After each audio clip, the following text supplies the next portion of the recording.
नमस्कार दोस्तों, मैं रुद्र फिर से आपका बहुत बहुत स्वागत करता हूँ आपके अपने YouTube channel inspiring motivational stories में। तो दोस्तों, यह तो हम सभी जानते हैं कि भगवान शिव जी का प्रिय महीना चल रहा है। तो दोस्तों, सावन सोमवार का व्रत रखने वालों को श्रावण सोमवार की यह पवित्र और पौराणिक कथा अवश्य पढ़नी चाहिए। तो आज की ये कथा आज इस वीडियो के अंदर हम आपको बताने वाले हैं। तो ये वीडियो आपके लिए बहुत ही महत्वपूर्ण होने वाली है, तो इसको वीडियो को ज़्यादा से ज़्यादा शेयर कीजिएगा और लास्ट तक बने रहिएगा। चलिए बिना देर की वीडियो की शुरुआत करते हैं।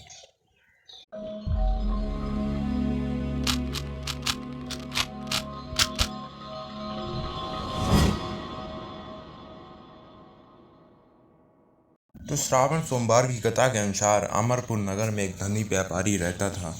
दूर दूर तक उसका व्यापार फैला हुआ था और नगर में उस व्यापारी का सभी लोग मान सम्मान करते थे। इतना सब कुछ होने पर भी वह व्यापारी अंतर मन से बहुत दुखी था, क्योंकि उस व्यापारी का कोई पुत्र नहीं था। दिन रात उसे एक ही चिंता सताती थी कि उसकी मृत्यु के बाद इतने बड़े व्यापार और धन संपत्ति को कौन संभालेगा। पुत्र पाने की इच्छा से वह व्यापारी प्रति सोमवार भगवान शिव की व्रत पूजा किया करता था और शाम काल को व्यापारी शिव मंदिर में जाकर भगवान शिव के सामने घी का दीपक जलाया था। उस व्यापारी की भक्ति देखकर एक दिन पार्वती जी ने भगवान शिव से कहा, हे प्राणनाथ, यह व्यापारी आपका सच्चा भक्त है और कितने दिनों से यह सोमवार का व्रत और पूजा नियमित रूप से करता है। तो भगवान, आप इस व्यापारी की मनोकामना अवश्य पूर्ण करें। भगवान शिव ने मुस्कुराते हुए कहा, हे पार्वती, इस संसार में सबको उसके कर्म के अनुसार फल की प्राप्ति होती है। प्राणी जैसा कर्म करता है उसे वैसा ही फल प्राप्त होता है। और इसके बावजूद भी पार्वती जी नहीं मानी और उनके आग्रह करते हुए कहा कि प्राणनाथ, आपको इस व्यापारी की इच्छा पूरी करनी ही पड़ेगी। ये आपका अनन्य भक्त है, प्रति सोमवार आपका विधिवत व्रत रखता है, पूजा अर्चना के बाद आपको भोग लगाकर एक समय भोजन ग्रहण करता है। आपको इसे पुत्र प्राप्ति का वरदान देना ही होगा। तो पार्वती जी का इतना आग्रह देखते हुए भगवान शिव ने कहा, तुम्हारे आग्रह पर मैं इस व्यापारी को पुत्र प्राप्ति का वरदान देता हूँ, लेकिन इसका पुत्र 16 वर्ष से अधिक जीवित नहीं रहेगा। उसी रात भगवान शिव ने स्वप्न में उस व्यापारी को दर्शन देकर उसे पुत्र प्राप्ति का वरदान दिया और उसके पुत्र के 16 वर्ष तक जीवित रहने की बात भी बताई। भगवान शिव के वरदान से व्यापारी को खुशी तो हुई, लेकिन पुत्र के अल्पायु की चिंता ने उसे खुशी को नष्ट कर दिया। व्यापारी पहले की तरह सोमवार का विधिवत व्रत करता रहा। कुछ महीने पश्चात उसके घर अति सुंदर पुत्र उत्पन्न हुआ। पुत्र जन्म से व्यापारी के घर में खुशियां भर गईं और बहुत धूमधाम से पुत्र जन्म का समारोह मनाया गया। लेकिन व्यापारी को पुत्र जन्म की अधिक सुखी नहीं हुई, क्योंकि उसे पुत्र की अल्पायु के रहस्य का पता था। यह रहस्य घर में किसी और को नहीं पता था। विद्वान ब्राह्मणों ने उस पुत्र का नाम अमर रखा। जब अमर 12 वर्ष का हुआ तो शिक्षा के लिए उसे वाराणसी भेजने का निश्चय हुआ और व्यापारी ने अमर के मामा दीपचंद को बुलाया और कहा कि अमर को शिक्षा प्राप्त करने के लिए वाराणसी छोड़ा। और अमर अपने मामा के साथ शिक्षा प्राप्त करने के लिए चल दिया। रास्ते में जहाँ भी अमर और दीपचंद रात्रि के लिए विश्राम के लिए ठहरते, वहीं यज्ञ करते और ब्राह्मणों को भोजन कराते। लंबी यात्रा के बाद अमर और दीपचंद एक नगर में पहुंचे। उस नगर के राजा की कन्या के विवाह की खुशी में पूरे नगर को सजाया गया था। निश्चित समय पर रात आ गई, लेकिन वर का पिता अपने बेटे की एक आंख के काने होने के कारण बहुत चिंतित था। उसे इस बात का भय सता रहा था कि अगर राजा को इस बात का पता चलने पर कहीं पर विवाह से इनकार न कर दे, जिससे उसकी बदनामी होगी।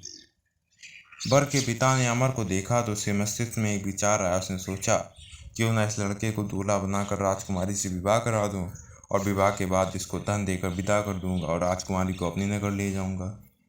वर के पिता ने इसी संबंध में अगर और दीपचंद से बात की।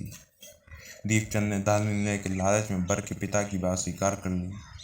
अमर को दूल्हे के वस्त्र पहनाकर राजकुमारी चंद्रिका से विवाह करा दिया गया। राजा ने बहुत सा धन देकर राजकुमारी को विदा किया। अमर जब लौट रहा था तो उसे सच छिपा नहीं सका और उसने राजकुमारी की ओढ़नी पर लिख दिया कि राजकुमारी चंद्रिका, तुम्हारा विवाह तो मेरे साथ हुआ है और मैं तो वाराणसी शिक्षा प्राप्त करने जा रहा हूँ और अब तुम्हें जिस नवयुवक की पत्नी बनना है वह कान्हा है। जब राजकुमारी ने अपनी ओढ़नी पर लिखा हुआ है पढ़ा तो उसके काने लड़के के साथ जाने से इनकार कर दिया। राजा ने सब बातें जानकर राजकुमारी को महल में रख लिया। उधर अमर अपने मामा दीपचंद के साथ वाराणसी पहुंच गया। अमर ने गुरुकुल में पढ़ना शुरू कर दिया था।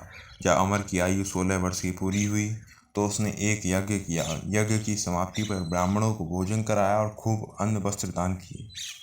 रात को अमर अपने शयन कक्ष में सो गया। शिव के वरदान के अनुरूप शयनावस्था में ही अमर के प्राण पखेरु उड़ गए और सूर्योदय पर मामा अमर को मृत देखकर रोने लगे। मामा के रोने विलाप करने के स्वर समीप से गुजरते हुए भगवान शिव और माता पार्वती ने भी सुने। पार्वती जी ने कहा, भगवान, मुझसे इसके रोने के स्वर सहन नहीं हो रहे हैं, आप इस व्यक्ति के कष्ट अवश्य दूर करें। भगवान शिव ने पार्वती जी के साथ अदृश्य रूप में समीप जाकर अमर को देखा तो पार्वती जी से बोले, पार्वती, यह तो उसी व्यापारी का पुत्र है जिसे मैंने 16 वर्ष की आयु का वरदान दिया था। उसकी आयु तो पूरी हो गई।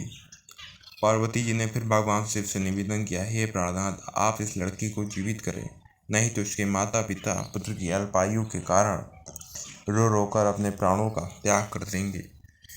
इस लड़के का पिता तो अब आपका परम भक्त है, वर्षों से सोमवार का व्रत करते हुए आपको भूख लगा रहा है। और पार्वती जी के आग्रह करने पर भगवान शिव ने उसने लड़के को जीवित होने का वरदान दिया और कुछ ही पल में वह जीवित होकर बैठ गया। शिक्षा समाप्त करके अमर मामा के साथ अपने नगर की ओर चल दिया। दोनों चलते हुए उसी नगर में पहुंचे जहाँ अमर का विवाह हुआ था। उसी नगर में भी अमर ने यज्ञ का आयोजन किया और समीप से गुजरते हुए नगर के राजा ने यज्ञ का आयोजन देखा और राजा ने अमर को तुरंत पहचान लिया। यज्ञ समाप्त होने पर राजा अमर और उसके मामा को महल में ले गया और कुछ दिन उन्हें महल में रखकर बहुत साधारण वस्त्र देकर राजकुमारी के साथ विदा किया। रास्ते में सुरक्षा के लिए राजा ने बहुत से सैनिकों को भी साथ भेजा।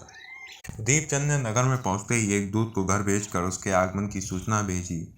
अपने बेटे अमर के जीवित वापस लौटने की सूचना से व्यापारी बहुत प्रसन्न हुआ। व्यापारी ने अपने पत्नी के साथ स्वयं को एक कमरे में बंद रखा था।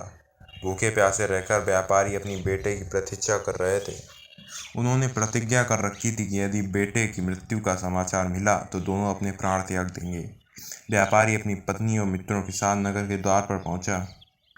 अपने बेटे का विवाह समाचार सुनकर पुत्रवधू राजकुमारी चंद्रिका को देखकर उसकी खुशी का ठिकाना न रहा और उसी रात भगवान शिव ने व्यापारी के सपने आकर कहा, हे सृष्टि, मैंने तेरे सोमवार के व्रत करने और व्रत कथा सुनने प्रसन्न होकर तेरे पुत्र को लंबी आयु प्रदान की है। व्यापारी बहुत प्रसन्न हुआ और सोमवार का व्रत करने से व्यापारी के घर में खुशियाँ लौट आईं। और शास्त्रों में लिखा है कि जो स्त्री पुरुष सावन के सोमवार का विधिवत व्रत करते हैं और व्रत कथा सुनते हैं, उनकी इच्छाएं जरूर पूरी होती हैं।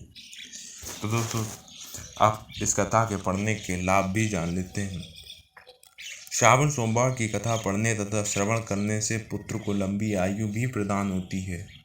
श्रावण सोमवार का व्रत नियमित रूप से करने से भगवान शिव के साथ साथ माता पार्वती की भी अनुकंपा बनी रहती है और इस दिन विधिवत व्रत पूजन करने और व्रत की कथा सुनने से मनुष्य की सभी इच्छाएं पूर्ण होती हैं। यदि आपकी कोई मन्नत पूरी ना हो रही हो तो श्रावण सोमवार व्रत करने से वह जरूर पूरी होती है। करियर में सफलता, व्यक्तिगत जीवन में चल रही परेशानी श्रावण सोमवार का व्रत करने से दूर जरूर होती है। और श्रावण सोमवार व्रत के दिन उपवास रखकर विधि विधान पूर्वक पूजन करने से लंबी आयु पाने का भी वरदान मिलता है और सोमवार व्रत करने से जीवन दान से भरा पूरा होता है। इस व्रत से भगवान शिव अपने भक्तों के सभी अनिष्टों का हरण करके जीवन के तमाम कष्टों को दूर करते हैं। तो दोस्तों, श्रावण सोमवार हर व्यक्ति के लिए महत्वपूर्ण है। तो आशा करूँगा आप इस व्रत का विधि विधान पूर्वक पूजन करके जरूर लाभ उठा रहे होंगे। तो इस वीडियो को ज़्यादा से ज़्यादा शेयर कीजिएगा और अधिक से अधिक प्यार दीजिएगा। तब तक मिलते हैं किसी नई वीडियो में से नए टॉपिक के साथ। धन्यवाद।